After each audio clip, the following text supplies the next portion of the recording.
The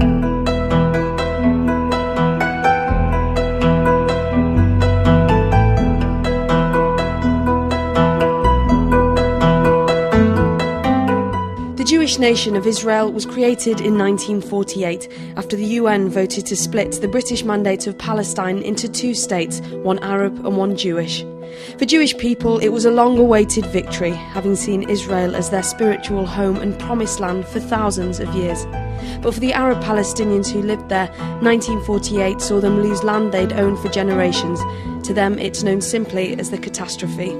Since then, the bloody battle over this thin strip of land has claimed tens of thousands of lives and continues to dominate global politics. Israel sits in the Middle East, 5 hours direct from Manchester, and we begin our journey in the coastal town of Haifa, which saw the British depart 60 years ago. As we landed came the news that 8 young Jews had been killed in a shooting in Jerusalem. The wall is hugely controversial. To many Jewish people, it represents security, an absolute necessity to protect against suicide bombings. But to Palestinians, it represents apartheid, racial segregation and a barrier to freedom. It's a barrier that Charles, as a Jewish Israeli, is not allowed to cross. The problem is that we're dealing with a war here, and it's very difficult to measure it. When you build a wall like this, though, that separates one religion, one type of person from another, yes, it's not really conducive to mixing, is it, for people to get along side by side? No. If you ask it that way, no, it is not conducive to making people live better side by side. But the truth is that we have here in Israel two very different populations. We have the Jewish population and we have the Palestinian Muslim population who have different lifestyles, different ideas.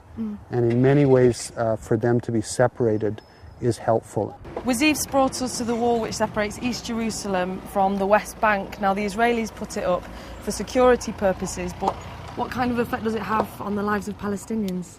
You know, the Palestinian is like one family, you know, and they live it together.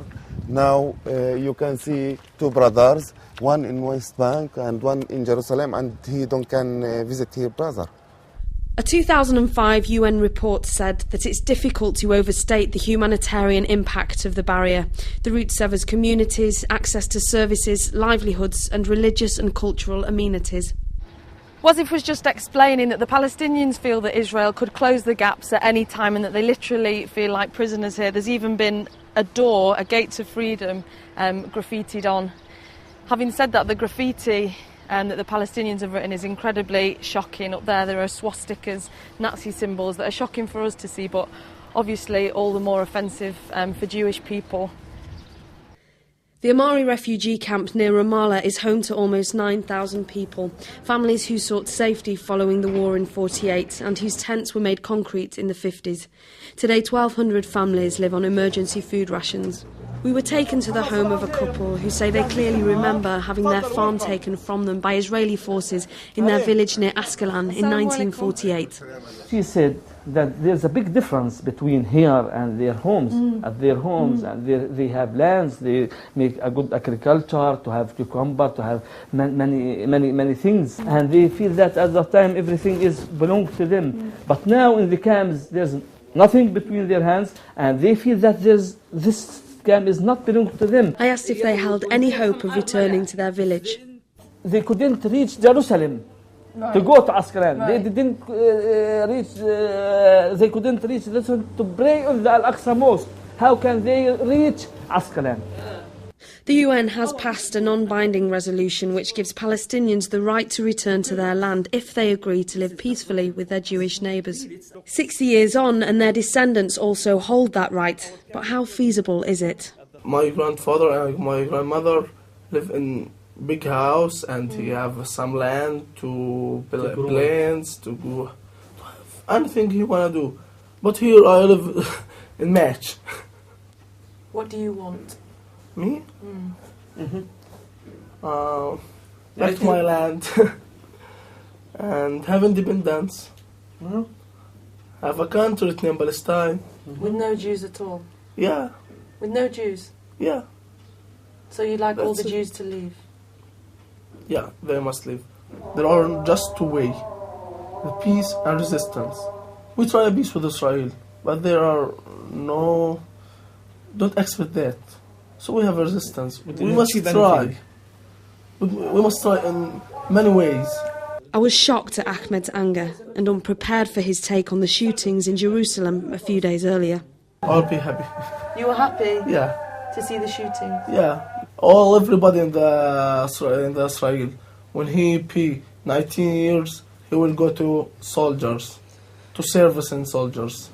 So this one, after 1 year, he will be in Ramallah or in Gaza, kill anybody. I'm sad because I want to see killing civilians is not the solution. Mm-hmm. The solution for us and for the Jewish people to go to with peace to achieve the two independent state. It's a good for them and for us. Bye. Bye. It's very strange because in some ways you just feel like you're popping around to your aunties for a brew. Everyone's been really hospitable and welcomed us. And then you remember that you're in the West Bank, one of the most contested areas on the planet at the moment. And talking to the older couple, you can kind of understand their grief and their sense of loss. But Ahmed's only 19. And when you ask him about the future, he immediately refers to the past, to the lives of his grandparents. And with that attitude, you can't see progress being made. I think eventually the Palestinians will get their own state, and I think they will realise in time that they have to live in peace with us. For the future, peace and love. I believe very much in my country. I admire my country. I thought that from all the world, Israel is the most beautiful in the world because this is the place that God chose.